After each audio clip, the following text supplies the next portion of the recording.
Charles Johnson has provocatively described Buddha Dharma as, I quote, a matter of life and death for Black Americans, and insisted that any discussion of ethics needs to include Buddha Dharma. Lama Rangdrol reflected in a 2003 interview that when I discovered that it was possible to avoid becoming ensnared in the mentality of an angry black man by applying Buddhism, I felt I had found a great treasure, not just for me, but also for my people. I could immediately see the potential for resonance in millions of black people's minds. I could see how this could reverberate down to the core of the hurt so many of us carry, and that one could emerge from Buddhist study and practice healed. Can you please both discuss the relevance, indeed the urgency of Buddha Dharma for Black America? Can you also discuss the relationship between Buddha Dharma as a personal practice, as a force for societal change in this respect? The first thing I want to say is that it is truly a great honor for me to be able to share this time with Lama Rangdrol and you. We only recently met last fall, but had a very intense 3 or 4 hour dialogue about these very questions. The relationship between Buddha Dharma and Black America. So for me, I'm here to learn and I'm here to listen.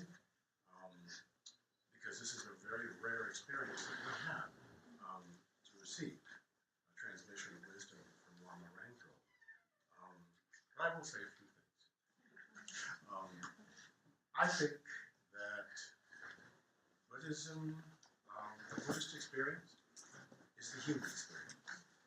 I also don't believe that East or West has a monopoly on wisdom. So I think we find wisdom in the West as well.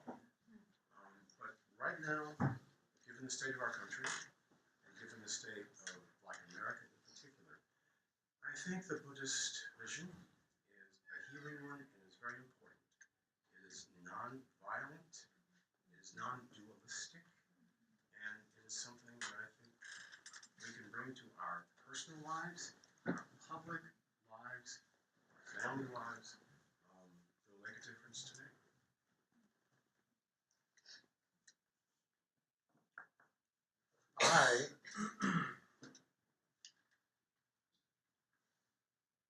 Before I entered the Buddhist stream, I was licensed in the state of California as a psychiatric technician, trained to work with the developmentally disabled and mentally ill population, and in particular to administer medication and all of those kinds of things. And so I spent 20 years observing and recording not only human behavior, but exercising all of the mechanisms and the techniques that so-called the modern approaches to the mental condition in the West as a practitioner.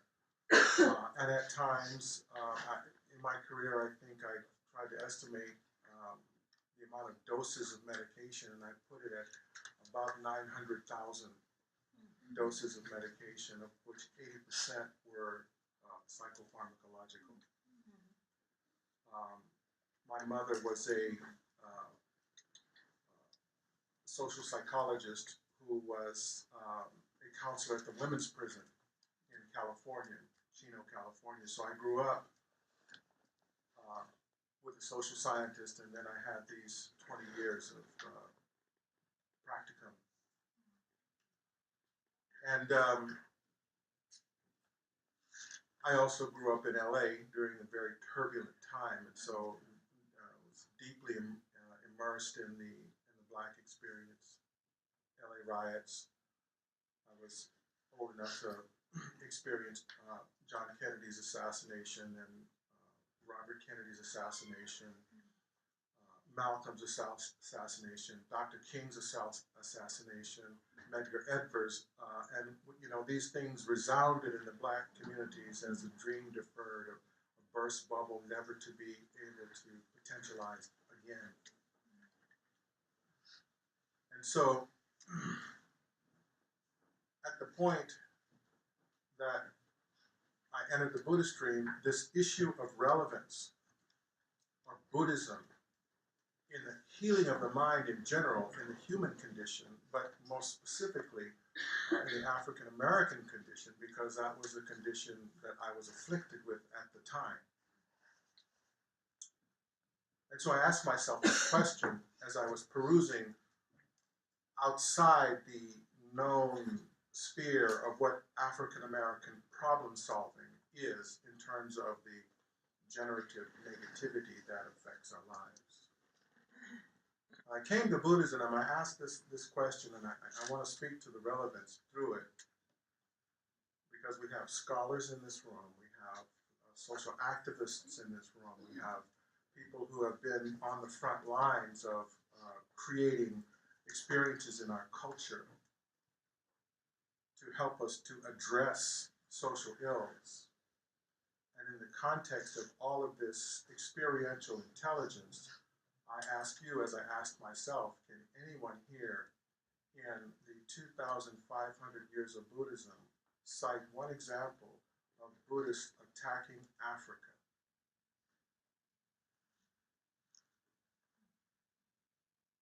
Buddhists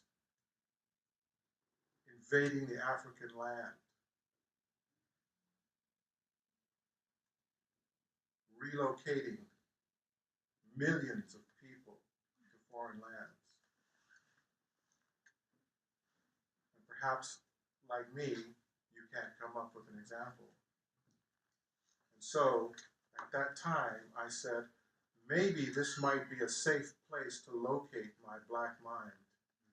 It has nothing to do with the injury it's sustained multi-generationally.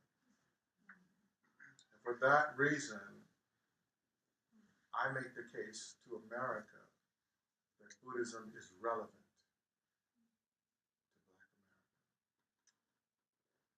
It's not necessarily the front door that we've all been taught, but there is relevance. From there, the issue became, isn't that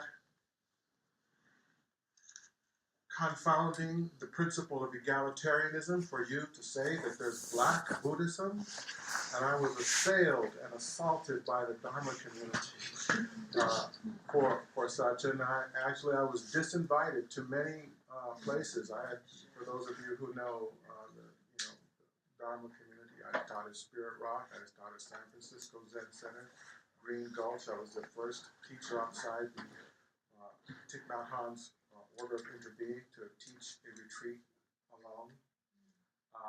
And as I began to pursue doggedly this insistence that there was relevance in the black experience for Buddhism, it became unpopular.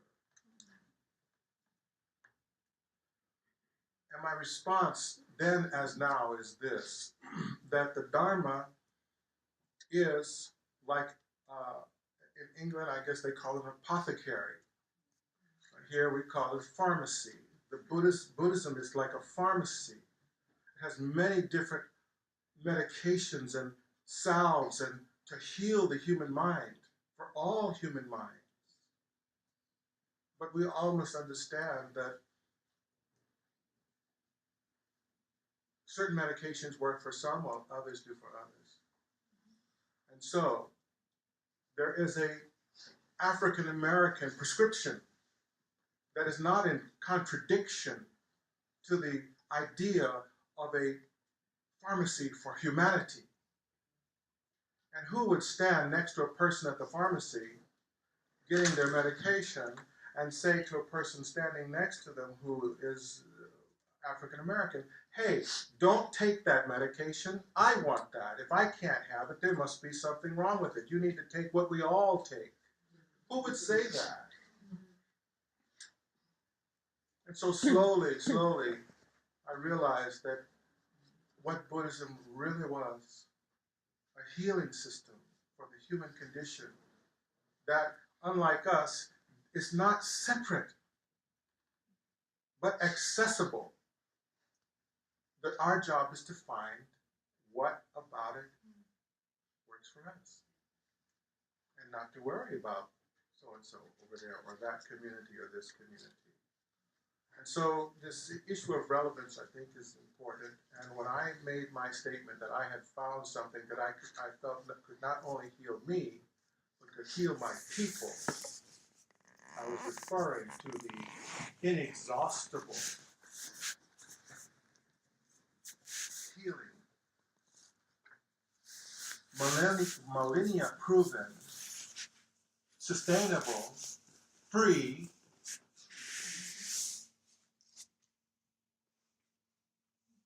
medication of the human spirit. And it was interesting to be shut down and shut out and pushed out and pushed around by people who demanded that I explain myself, and having done that, decided that that explanation was not enough. But that, I think, is my statement on relevance, and why I made that statement early on in my Dharma life. Just a question. The people who rejected what you offered, why did they do that? What was the cause of that?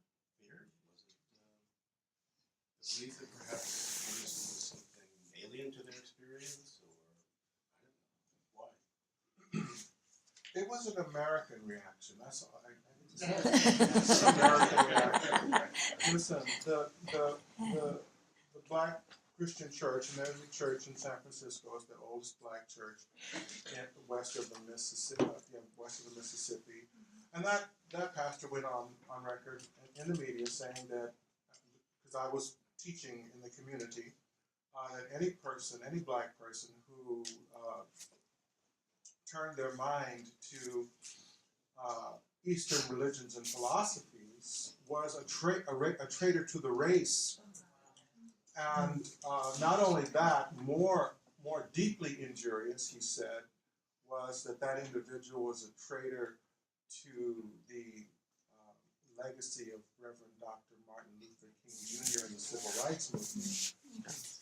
And that was his passion. That's what he felt, and so that was his reason. There were people who were strongly orienting towards using Buddhism as a political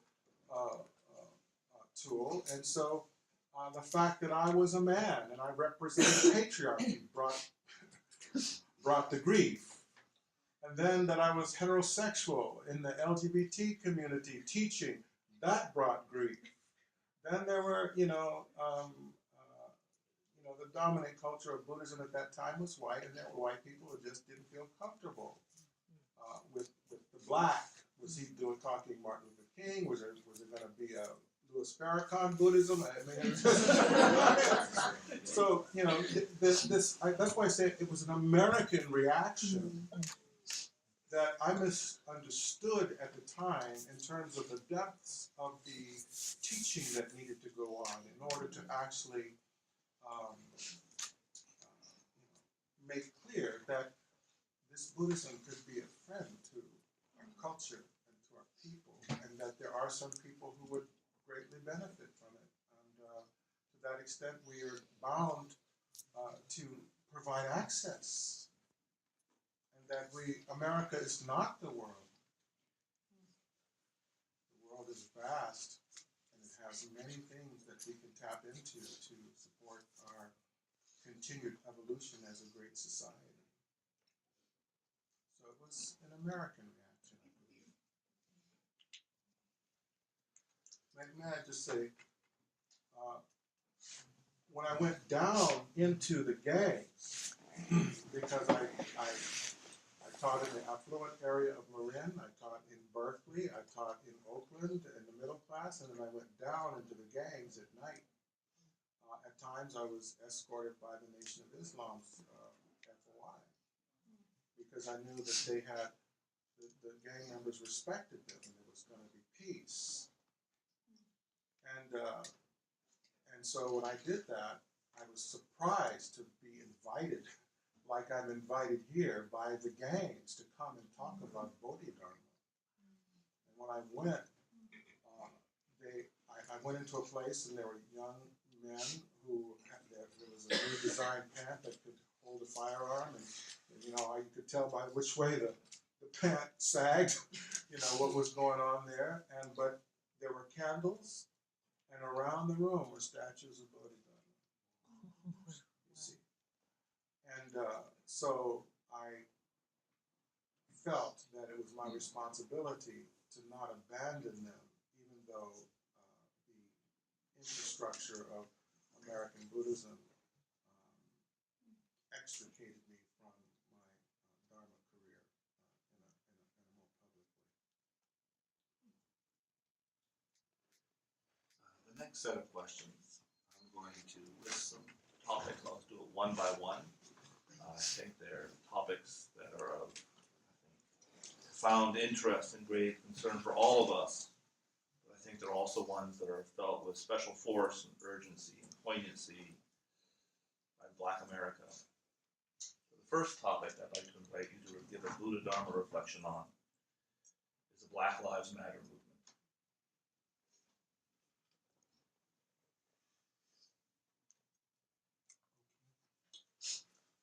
For the sake of time, I've written a little statement here, I think, and it says, I feel them, I hear them, I see them struggle. With all the books in the Library of Congress, all the social change rhetoric, the promise of African America in the highest office in the land, a phalanx of black million and billionaires, the Buddhist tenet of inclusion, this group, Black Lives Matter, is still forced to speak up for injustice on their own accord. And that is a dilemma. Some would say it's a failure on our part as a society. With all that we know, and all the resources we have, and all that's been written, and all the martyrdom, and all the rhetoric, and all the politic, and all the billions of dollars, still these young people have to forced to speak up on their own accord about injustice. If I had anything to say from a Buddhist point of view, I'd say that one of the things to be really careful about is thinking that repeating of old tactics is going to be the course of creating a new outcome. There's a moment of innovation right now, and reaching for new ideas. That's why this idea of globalism, because you know, African America has been isolated from the global community for centuries. Many African Americans will spend less than 3 months outside of the boundaries of our nation. And so they know not, outside the books they've been given, what the resources of the world are. And in those resources there is hope and perspectives. Well, Lama went right to the issue, I think, when he said that the young people in the Black Lives Matter movement have to fight the same battles that we fought a long time ago. I think you and I are pretty close in age, so we both came of age in the 60s, which is a very violent period. And I won't go back and revisit that, but young people say, I have a daughter who's 30, I have a grandson who's 4. You know, one of the things that Coretta Scott King said toward the end of her life was that the one thing they did not communicate during the Civil Rights Movement to young people is that they would have to fight the same battles all over again. That one time through was not going to finish it off forever. And that these things would be resurgent, i.e., racism would be resurgent. One of the last sermons given by Dr. Martin Luther King called Unfulfilled Dreams. And in it he talks about the struggle of trying to finish what he says is the unfinishable. So, I have a question. This is the effort to address black line humanity, systemic racism, all kinds of racism, which we see a resurgence of with the Trump campaign and in so many parts of America. Because right now we're going through what's called the browning of America, right? That the white population is going to be less than the sum total of all the people of color. And there's a great deal of anxiety that comes along with that, and fear, and the fact that maybe you won't be privileged anymore as a white person by the middle of the 21st century. And what does that mean? Who are these racial others, that you suddenly now have to pay attention to? So I would like to ask you a question. From a Buddhist point of view, what is the origin of racism?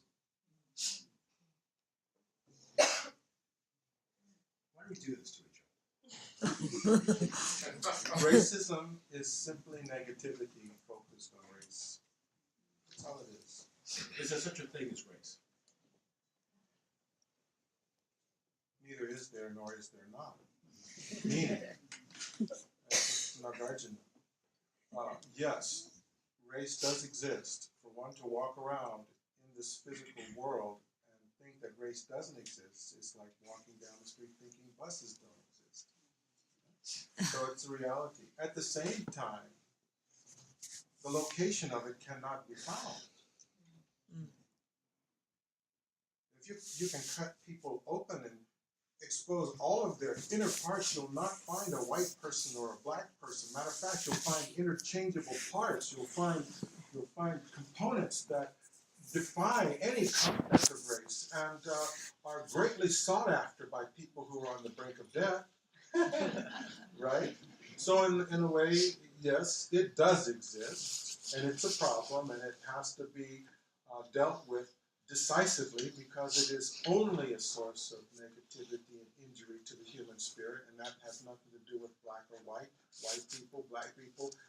All people are injured by racial ideas because they're fundamentally negative. At the same time, it's a mistake to move from there exclusively. The second topic, it's already been hinted at. Let's talk about it even more directly. The rise of Donald Trump and Trumpism, proto-fascism with a uniquely American personality, in which the racist dog whistles have been replaced with mass televised bullhorns. I would only say that Donald Trump is the worst disaster I think I've ever seen in American politics. He's not a presidential member at all. He's very frightening. I have two things to say, and only 4 words. And one is to the human being we know as Trump, because he is a human being. And if, from a Buddhist point of view, we do believe in change, we cannot rob him of his humanity, regardless of the potential damage that he offers. And I would just say to him, Hail Caesar. And I would say to the American people, as a reminder, Rome fell.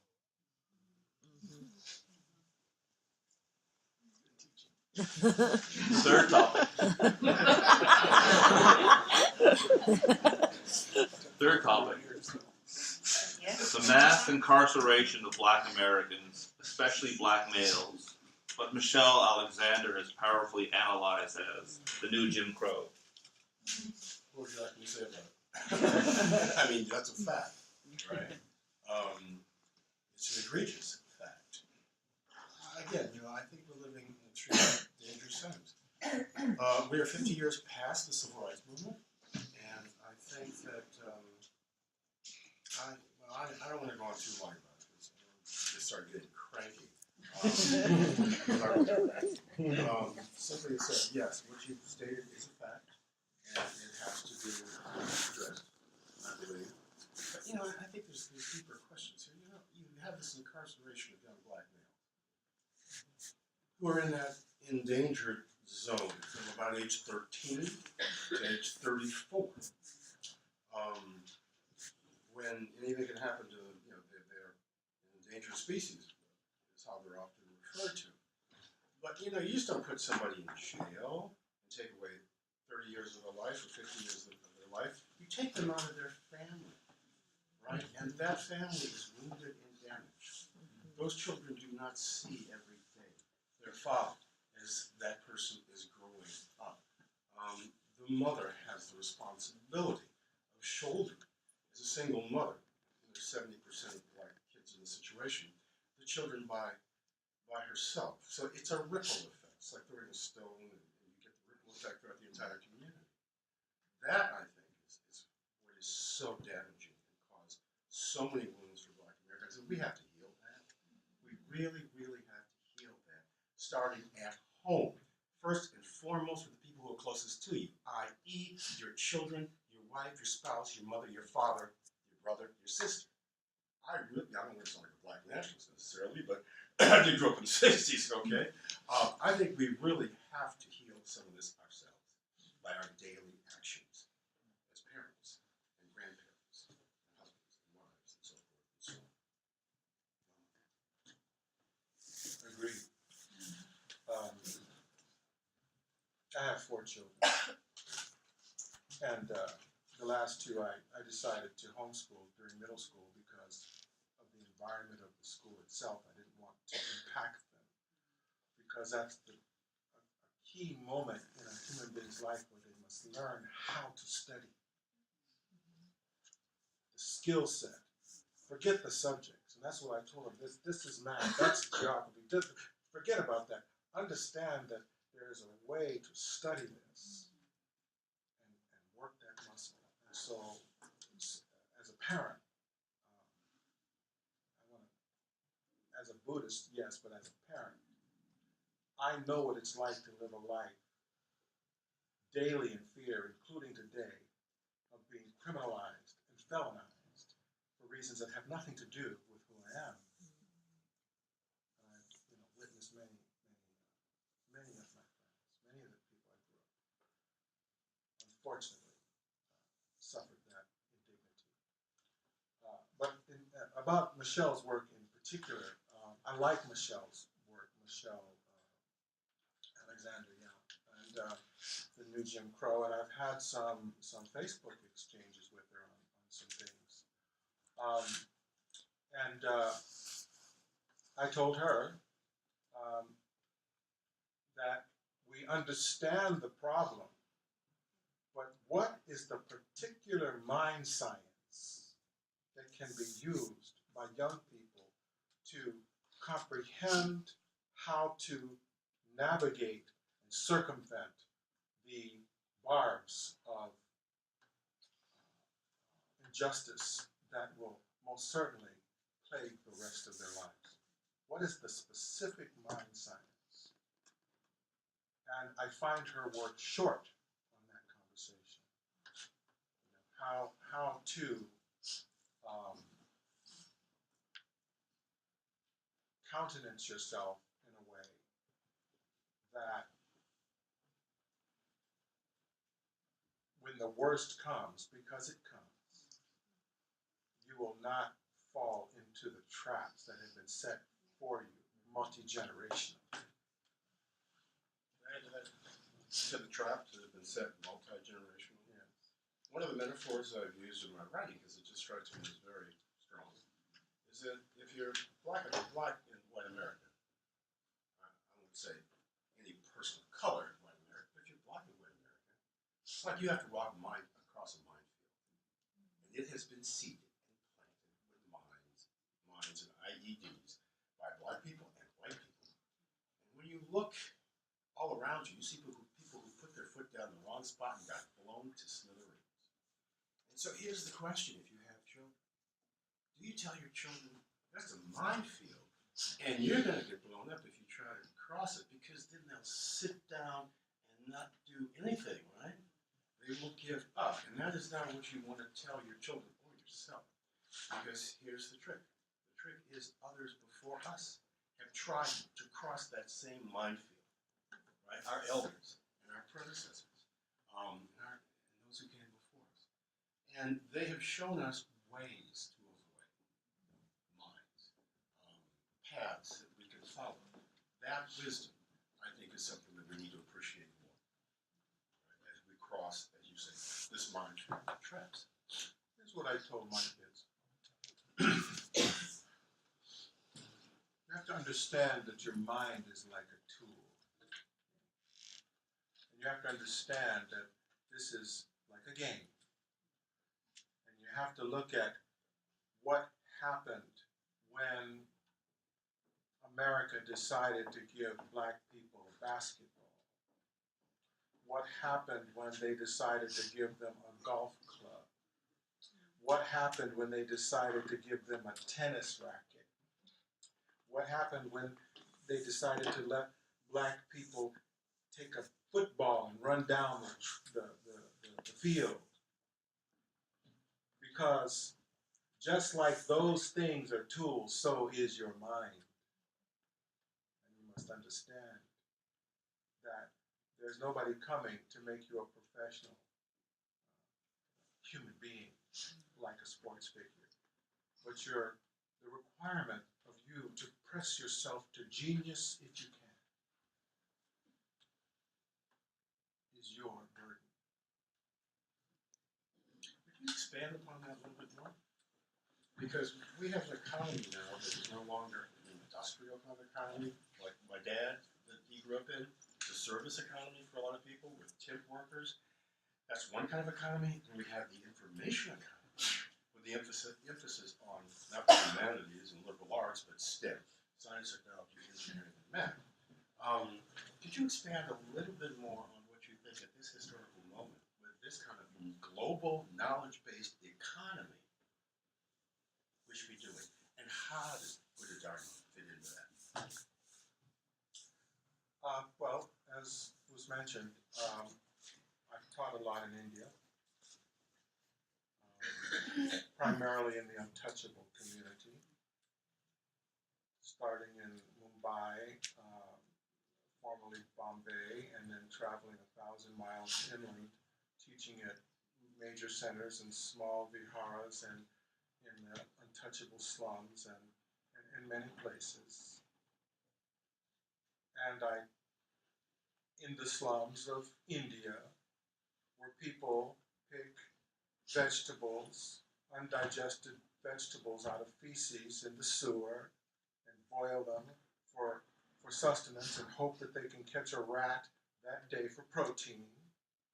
I tell them your mind is like a tool. You must understand that the capability of a human mind is unlimited if you can comprehend what the mechanism is that you can utilize to cause it to push yourself to genius. And I can say that there has been a substantial rise in Buddhism in the Dalit community for various reasons. They're about 26 million strong. And they're in the first generation of millionaire untouchables. Now, how do they do that? Well, in the rural areas, I'm talking economics, in the rural areas, it's too dangerous. There was just an incident where 10 to 20 women were taken, the traffic was stopped, and the women were pulled out and raped in a field. It's a very serious situation. But those folks moved out of the rural areas into unincorporated areas of the city, homesteaded, got the state to drill a well, collected corrugated tin and cardboard and made their shanty huts, and they began to focus on sending their kids to school to get an education. These are people who have been impoverished for millennia. And as a result of those children getting educations and getting jobs, and bringing the money back home and investing in the communities, those little small shanty huts became small homes. And another generation came, and they became paraprofessionals, and they brought that money home, and those homes became solid middle-class homes. And now there are whole neighborhoods that began as these little shanty huts because the people focused on what was important, humanistically, situationally, financially, and so forth. And the one thing that I think is important to note about this is they were able to give up the idea of the way things should be. And so here is the trap in America. You feel it when you have to get up in the morning and you really don't feel like it. You go to that job and you're spending all your money, and at the end of the day, you're just making it with your bills for some people. And you go on with that through 10, 20, 30, 40 years, and you retire and you realize that you can't do all the things you want to do in retirement, and the demon has been with you. And the idea of living with less and plotting a different kind of course for some people never came. So there's, what I'm saying is, this idea of pushing oneself to genius, understanding the nature of the human mind as a tool, is applicable in the untouchable India. And I ask this question, what do they have that we as Americans do not have? So certainly there's more to say about that, but I think that there are, again, global models that can be resourced, and that is for us to adapt to our own situations. But just to speak to African Americans directly and say to them, your mind that you were born with is capable, based on its phenomena, to push itself to genius. That is a revolutionary idea. And then to offer the mind science of how to let go, how to understand the boundaries of space and time, and to purge oneself of the addiction to materialism, and so on and so forth. You know, there is a mind science to this, but fundamentally, just confronting the African American mind with the reality of its potential is a revolution. And someone we all know said, the revolution will not be televised. It will not be televised. It cannot be televised because it's within you. And you have to apprehend what I'm saying and dare to push the envelope to genius if you can. I love that way of putting it. So I want to make sure we have a time for the audience to ask questions. So I'll ask my last question then. And I think it's an important question.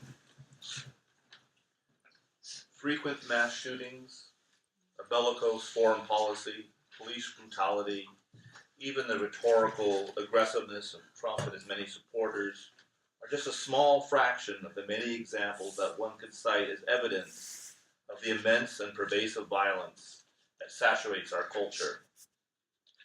Charles Johnson has put forth that ahimsa is essential for any spiritual revolution, ones that will not be televised, and that would bring about the universal Sangha, what Martin Luther King Jr. called the beloved community. Given the seeming vice grip that violence has on us, how do we articulate ahimsa as a clear and powerful and healing response to it? Well, you know, every year around Martin Luther King's birthday, people who were in the movement are asked the same question. What would Martin Luther King say if he were here, you know, in 2016 or 2014 or 2050? One year in the 90s, they asked that question of Congressman John Lewis, who was one of the heroes of the Civil Rights Movement, a man I greatly admired. And I remember his answer, I quoted it many times. He said, well, if King were here, he would say, first we need to do something about guns. Then he would say, we need to understand nonviolence was never intended to just be a strategy for, integrating lunch counters and buses. It was intended to be a way of life. That's the point he wanted to make. And then he had one more thing to say. He said, we need a revolution of ideas and values in the black community. And I think he was very wise to make that statement. One of the things that troubles me most about my country, this country, America, is just how violent it is. Our entertainment is violent. I almost can't watch comedies because the humor is at the expense of another person. If you are familiar with the Eightfold Path, one of the things we try to do is right speech. But our speech is violent. I don't care what you're looking at, in terms of entertainment, in terms of politicians, on the stump. America was born out of violence, and segregation was maintained by systematic violence. Okay, so was slavery. So there's a history and a legacy here of violence, unfortunately, that is erupting in what was sort of my hometown, Chicago, on the south side. That's where my wife is from, actually. Spike Lee just did a movie about it called Sharp. The death rate is higher than the death rate in Iraq and Afghanistan. We have to approach each other in word and deed in a fashion that is nonviolent and that is respectful of the other person. I think that's one of the first things we have to do. Look at how we talk to each other.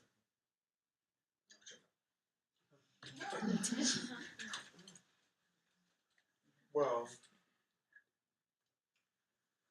the violent ones have been with us a very long time.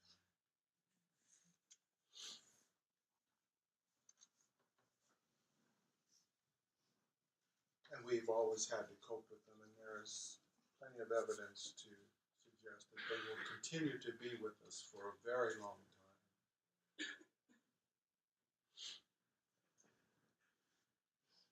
Buddhist history has a lot of violence too.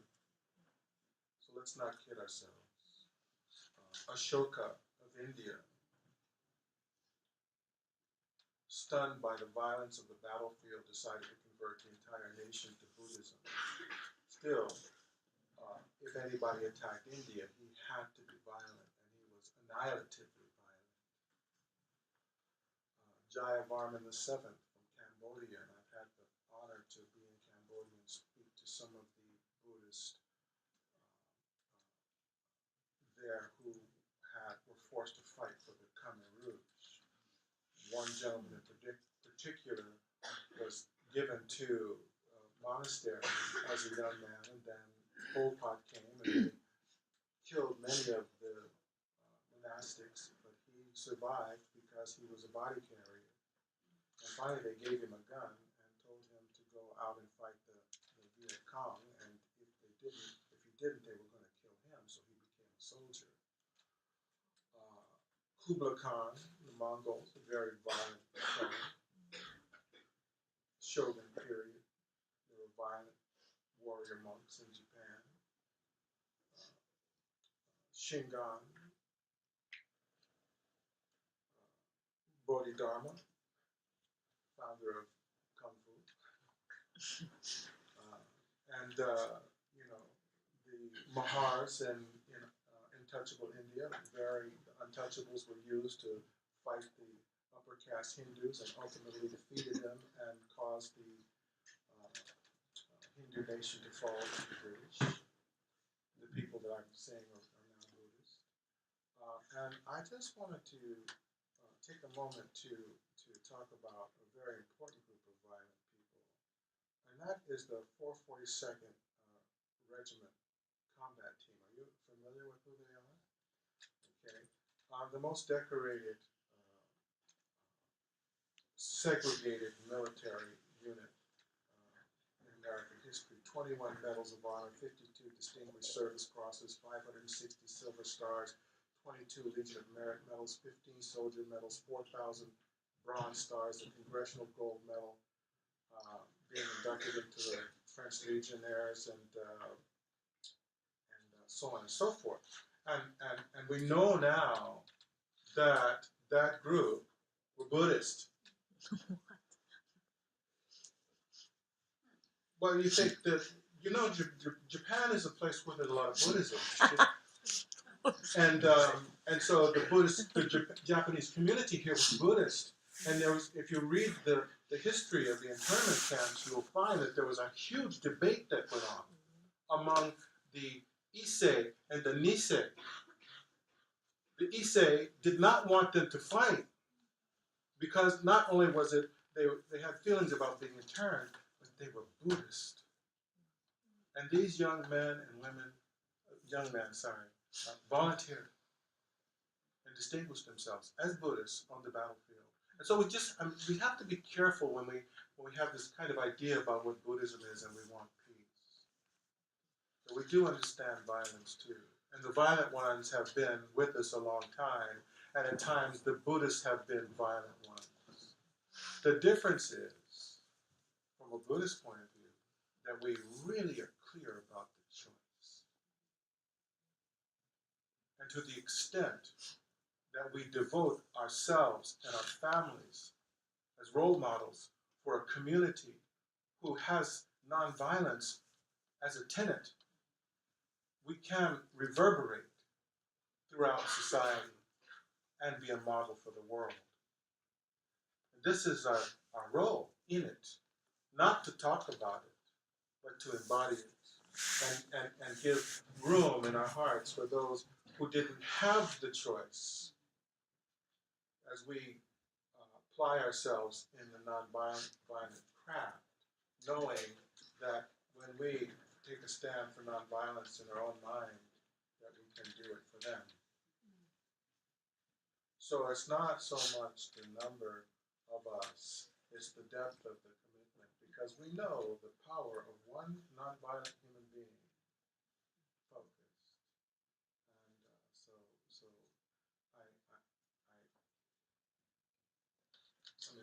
it's very hard to say, be nonviolent in a violent world. But from a Buddhist point of view, again, I think that we have choice. And to the extent that we can understand the depth of that choice and do it on behalf of those who don't have choice, even just one of us. And I count myself as a person. I mean, I come from a very violent place, and like Chuck, I don't want to go back into that. But I came from a very violent community. I know what it's like to have tanks going down the street in LA and, smashing down people's fences and rolling into their houses and, people deploying with arms. SWAT was developed for my community as an armed response to the paramilitarism that the African American soldiers brought back with them in response to police brutality. I understand, but I've made a choice. And that choice is, taking me to all over the world. That's my small contribution, and I think each of us can make choices like that too. I'd like now to open the floor up for questions. If you have a question, please just stand up and be nice and loud.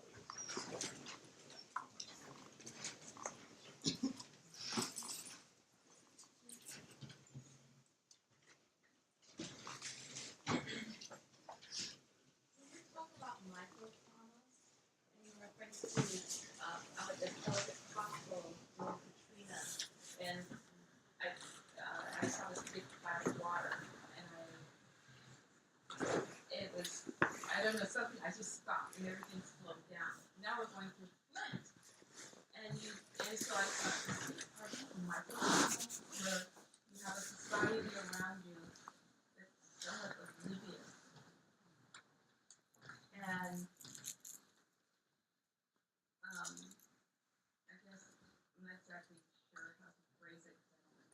a good question. This is the new racism discussion. Micro trauma, microaggressions, micro assaults, the little small day-to-day insults that one shields oneself from. If you add up the energy it takes to make it through a day, with each little small microaggression, micro assault against you, and you multiply that times a lifetime, there's a significant portion of your human energy that is, for survival's sake, dealing with denial that's happening. And I'm really happy to hear this discussion because it begins to bring the intimacy of racism into the lexicon of the laity.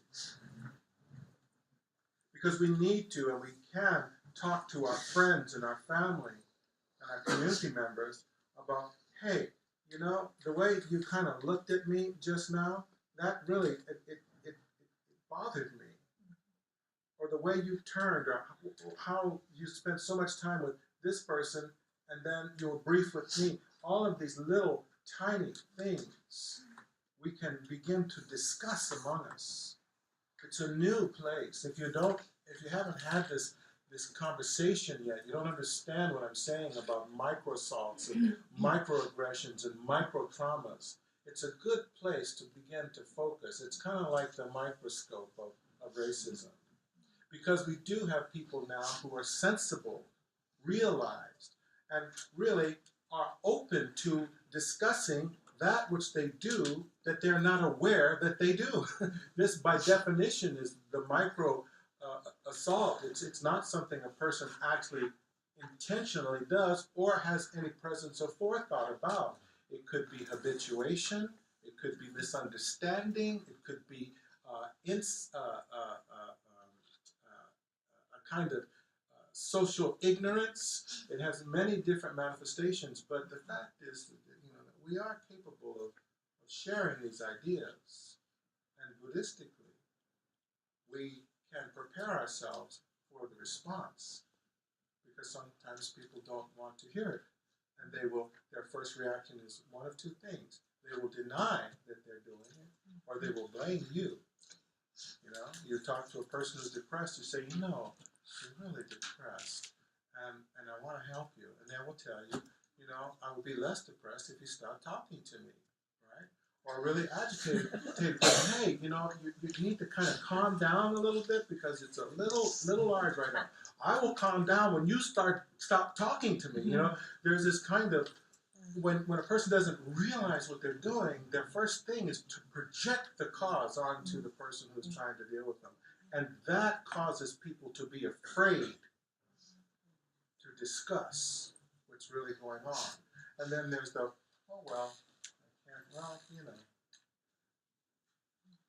And so I think that that's a wonderful question. Whether it's at the intimacy of person to person, or it's the aftermath of a major event that sits in your mind as a memory, like Katrina. It can be very assaultive not to address the negatively held ideas about something that is no longer active in your mind. This again is the mind science. With my students, I tell them, listen, in order for you to get this, you're going to have to go back and revision your entire life. Go back. If you can only remember last week, start there. What happened? Or what are you holding? Go back 1 week, 2 weeks, 3 weeks, 1 month, 2 months, 3 months, 1 year, 2 years, 3 years. Go back 10 years. What happened? It all happened. You know it happened. It happened to all of us. And we're holding it. And some of us are brokenhearted about it. We can barely be a human being. And it's not for an individual to say, oh, yes, that happened to me. I'm saying, ask your partner what it's like to live with you. They will tell you. You see, and so we have this dialogue, and we have this Buddhist idea of loving kindness and compassion and nonviolence, because it's violent to assault somebody with your mind, judgment about their situation. We have the tools, but we must use them.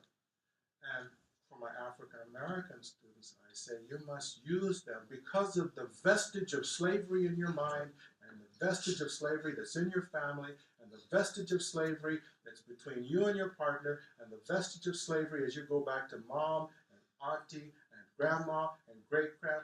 The vestige of that slavery is great, and you must push yourself to genius to try to revision your mind, to clear yourself if you can. What happened? Because you alone are holding it many times. So the Buddhist idea is slavery. That's my response to your question. No, I want to hear something.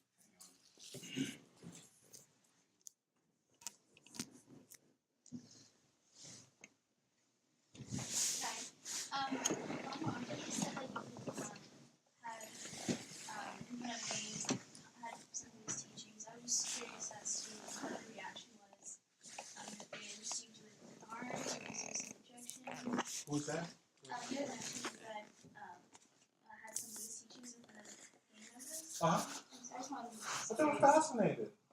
also, I was wondering if like the Black community is growing in like Buddhism. Are there a lot of members? Gang members are human beings too, you know. They are. And you know, I'll tell you, when I told my teacher I was going down into the gangs to share the Dharma, I didn't teach, I just shared. I said, listen, you guys think you know everything, but you don't. Let me tell you about Buddhism. As like students, he said, don't go over there. I said, why? He said, because they'll kill you. I said, well, is that what your white students told you? And I said, you know, I grew up in places like this. They're not going to kill me. And he said, well, you know, don't teach them because, you know, they're going to argue a lot. They're not going to give you much money. I said, you're probably right. Then, you know, his last instruction after I went through this, and you know, teacher's job to prod. This is the same person. I'm answering your question. When I entered the Buddhist stream with my Dharma teacher, do you know what he called me for the first year he knew me? And I went and traveled with him and sat at his side, and he would say this, you know, and you'll appreciate this because I'm in the Northwest. You know what he called me? Sasquatch. And he thought it was hilarious because in Bhutan they have the Yeti. Right? So he's from Bhutan. He's, and everybody laughed. And finally, after a year, I said, listen, I'm a black man. You know, you can't call me that in front of people because it's mostly white audience, white student. He said, okay, I stopped. Then the next teacher, you know what he called me? Jesse Jackson. Because Jesse was having problems at that. He had ha, everybody's laughing. They thought it was the most hilarious thing in the world. She's just sticking it to me. No, you have to be careful when you approach a Vajrayana teacher because they're going to get you. They're your friend, a dangerous friend. Because they're not going to take your fragileness. They're going to show you that you are stronger than you think you are, and you can handle this. Not only can you handle it with the Dharma and the mind science, but you can become a teacher of how to handle it. So then after that, for 3 years, I had my wife, and he called, when I would walk in the room, her name is Pema. He would not address me. He would say, how's Pema? That was my name. How's Pema? First Sasquatch for a year, then Jesse Jackson. Now how's Pema? He didn't care about me when he was saying, I don't want to hear how you are. I want to hear from how the person who is trying to love you is. Are you a safe person to love? That's what he was asking. He was pointing, sticking it. And everybody was laughing. It was hilarious. Years this went on. Then finally, he said, he called me another name. You know what that name was? Lama. And he taught me how not to take it seriously. It's not about emperor label. Everybody's rushing to be one. It's not about that. so this notion of dealing with gang members, is to drop all the pretense and simply human to human. This is somebody's child with a gun. So that part with the gangs. Now, is the black community changing? From a Buddhistic point of view, I think when the community is struck with trauma, it tends to react and go back to familiar ground. And you start hearing about Dr. King and Martin Luther, Malcolm, and the Black Panthers, and this thing happens. So I think that is happening right now, but as a result of this evening and many other things that are happening in the world and in America, hopefully this idea of the Buddhism is also, not necessarily as a religion, but the ideas of nonviolence. The ideas of, listen, this is a tough world. I tell my African American students, get ready. You think it's bad now, watch what happens. It's coming. You must resolve yourself of all the power of your humanity to maintain your dignity at all times. And having done that, learn how to maintain the dignity of others. This is the real test here. And you can't call the names of the dead to do that. You must cultivate a different kind of human being. And that is, general. What's coming? Well, look at Syria. It's a big problem over there with the Russians and the Chinese and America and how that's going. Some people say that there's a possibility of a great war coming out of that because of the conflagration. And then you give, let's just say, Mr. Trump does become successful and put that calculus in. You start putting these things together. You put the economy with it. You put our penchant for racism and divisiveness with lines between us that don't exist, and we know it, but we follow them anyway. You start to add the calculus, and there's an algorithm that says that not only will the future be difficult, but it will particularly be difficult for African Americans. And so what is the plan for the average layperson to survive? That's what I mean. We must prepare ourselves, and as the Buddhist community is well prepared. The kind of things that to be a Buddhist is to live in hell right now, and then to live the tenets. See, when I first met my teacher, he said, we have all of these tenets of Buddhism, but they don't mean anything unless you can practice them when your mind is going crazy. That's the first teaching he ever gave me. And so I'm not saying that Buddhism is better than, I'm just saying that the locus of the focus of our practice is very specific. We're practicing for the hard times, always. That's what this is about. And even at the moment of your death, when the lights are out, and a heavy weight is on you, and you're not going to get up again, and the breathing stops, and you can't hear, and you're cold, and you'll never be warm again. Even in that moment, you can practice the tenets of Buddhism and have dignity. That kind of power can sustain us through the hard times, even at the moment of death.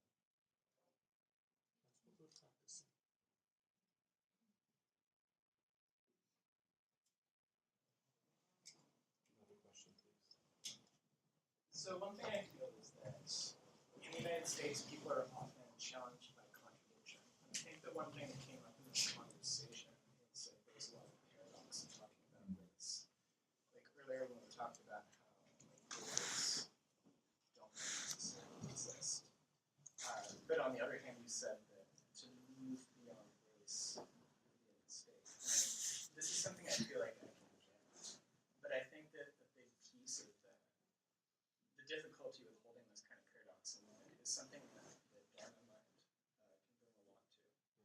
So I guess my question is, how do we bring more non-dualistic thinking to conversations about race in America?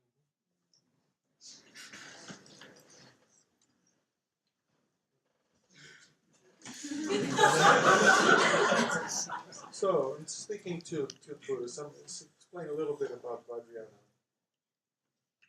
In Vajrayana, when I, you have the Four Noble Truths. When I first met my teacher, I was entering, and instead of the Four Noble Truths, he said one word: study. That's the entry point. And so, in Vajrayana, we have Buddhism divided into many different categories. We have Shravaka Yana, which is the monastic tradition. We have Prateka Yana, which is the ascetic wanderer. We have the Bodhisattva Yana, the Bodhisattva, right? Then we have 3 levels of outer tantra.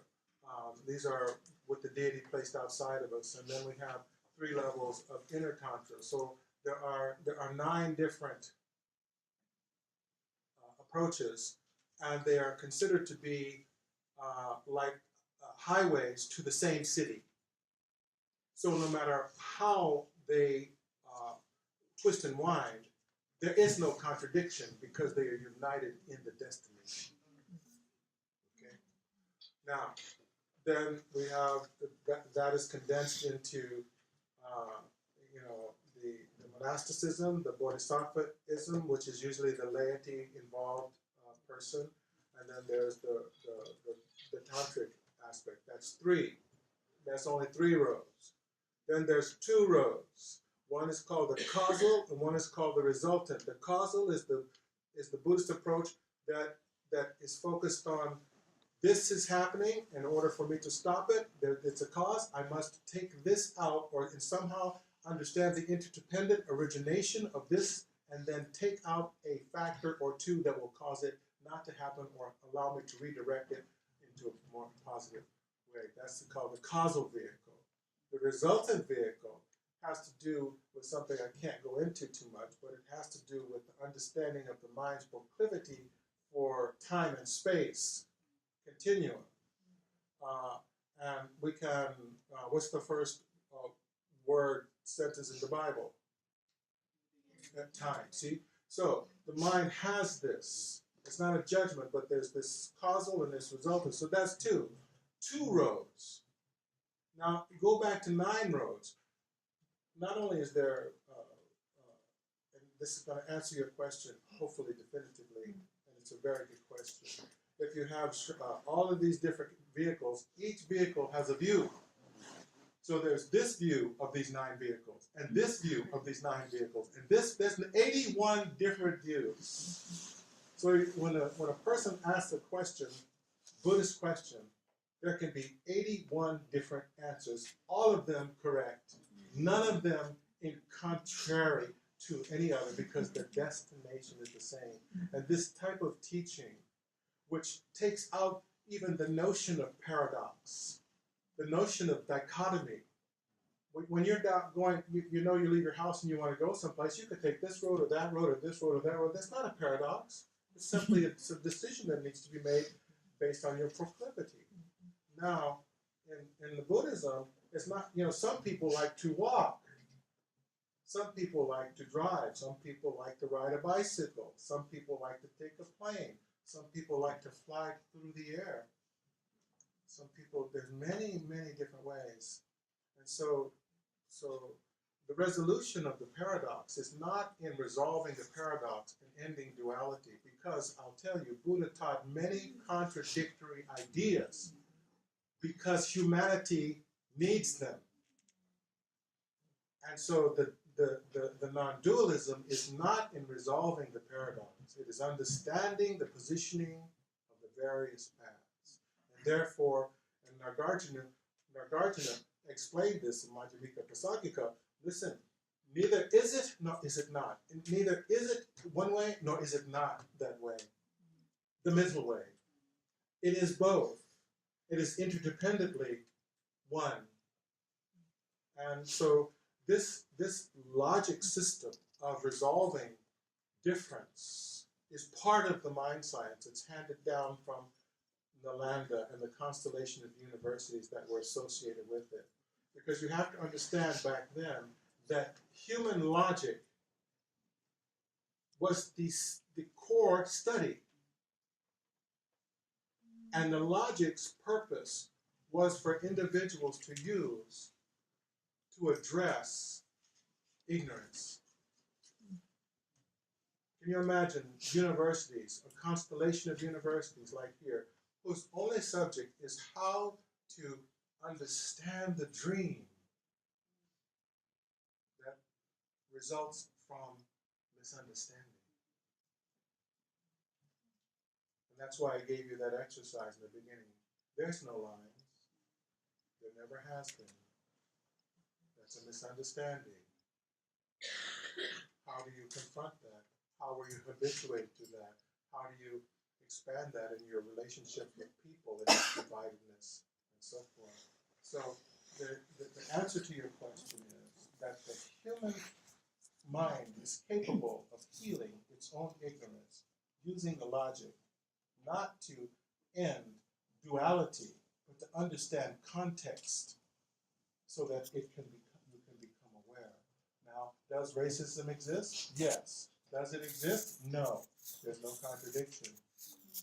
There's only an understanding of choice and the manipulation of your mind to find the proper positioning that will allow your own personal proclivities not to be racist.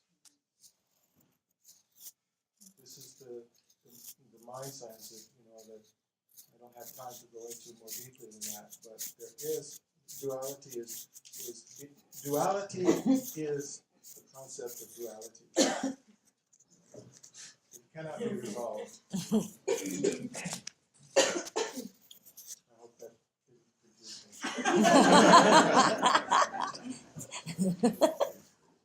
We can take one last question.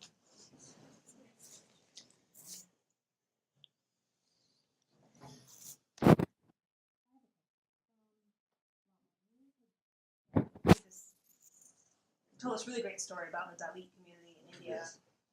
and how through changing their mindset and they were able to become successful. You described these terrible conditions that probably many of us would never be able to imagine and understand, and kind of made the comparison to Yes.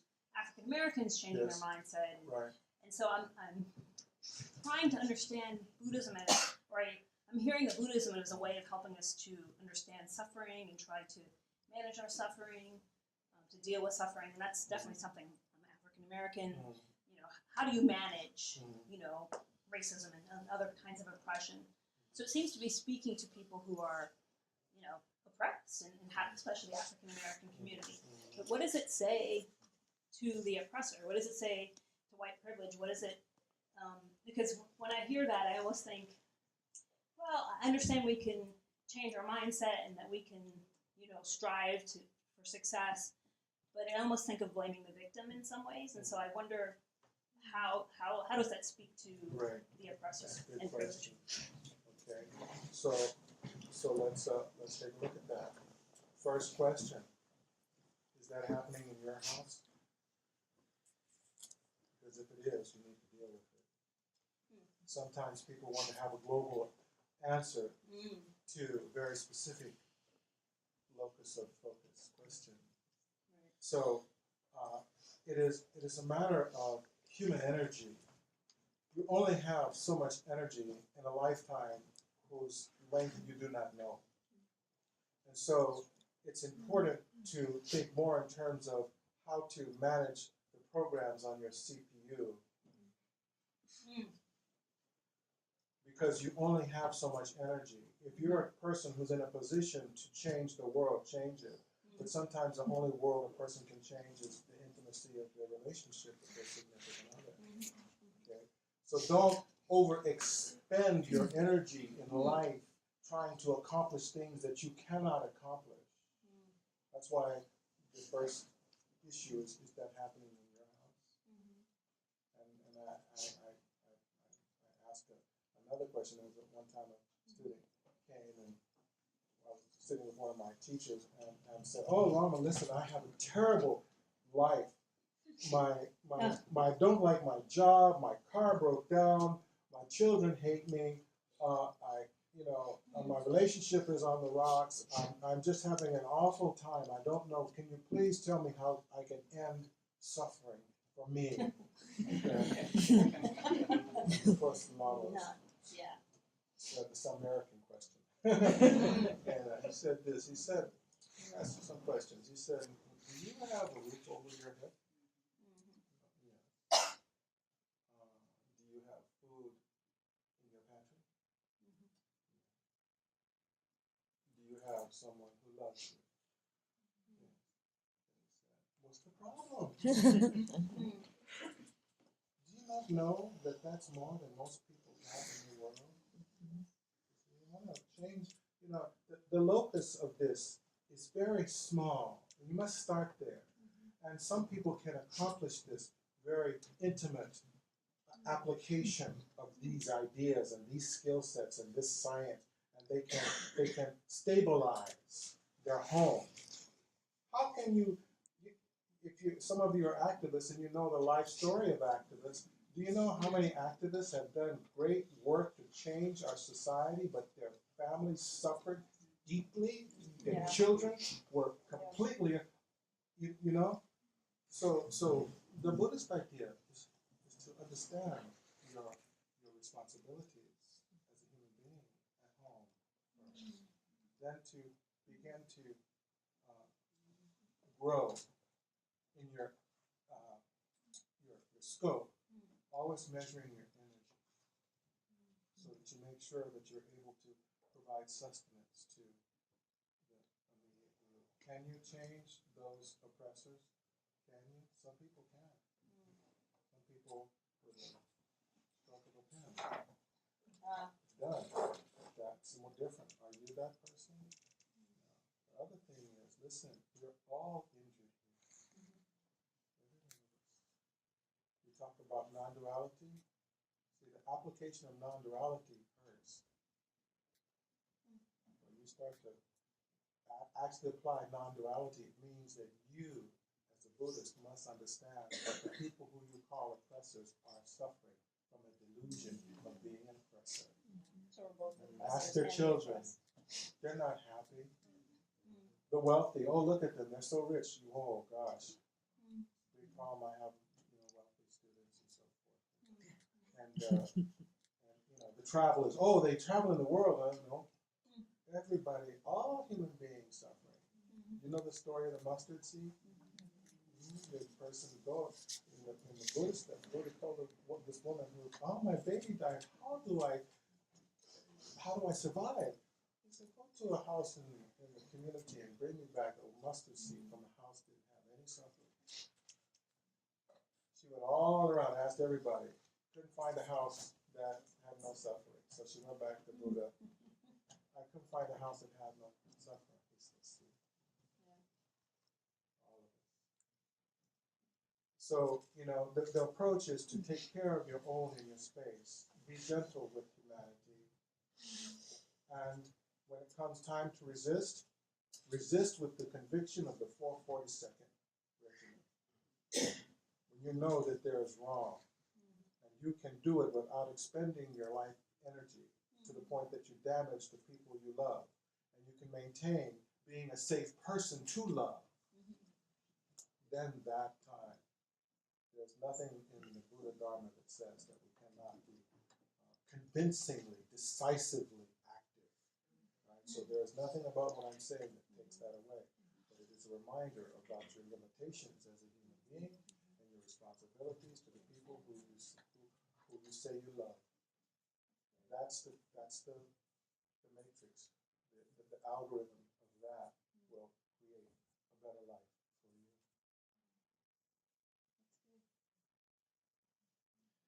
A couple of very quick announcements. The evening's not over. Our distinguished guests have said they'll stay here all night long to ask your questions.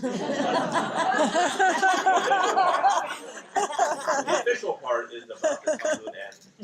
I wanted to mention a couple of things, however. One, if you were moved by the teaching tonight and you would like like to share them with people you know. I think that might get something out of it also. This has been filmed, and it will be on the website for the EcoSangha.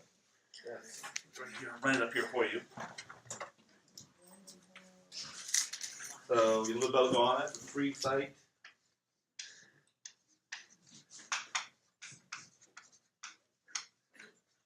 Easy to remember. EcoSangha.net. It will be up in a couple of weeks. And you could just say, you know, this is a really, really powerful night. Indeed it was. Come, check it out. Listen. And we have a comment box and everything too. We can share your friends' comments with our two very distinguished, extremely young elders. And a huge shout out to Jose over there. He's the one who's filmed it tonight. That was a very huge Dharma service to us all. There are also some books for sale outside the door where you came in. There will be a 15-minute break, which will be our book signing period. So if you brought books, or if you'd like to purchase books and have them signed, there'll be a 15-minute period where you can do that. After that period, be very informal. If you want to talk to our speakers, please, you're very, very welcome to. We won't chase you away. And then I thought we'd officially end with Lama Rangdrol leading us in 2 minutes of silence. Very easy. Very easy.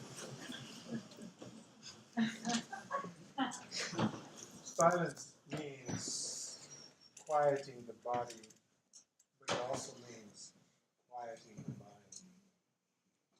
And by quieting the mind, just pay attention to its proclivity to create separation. And when you see that separation as a rainbow dissolving into the sky.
Cornell and Leah Peru.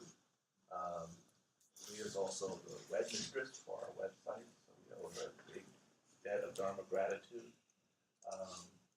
I do know that some people in the audience may wish to give Lama Rangdrol a small appreciation.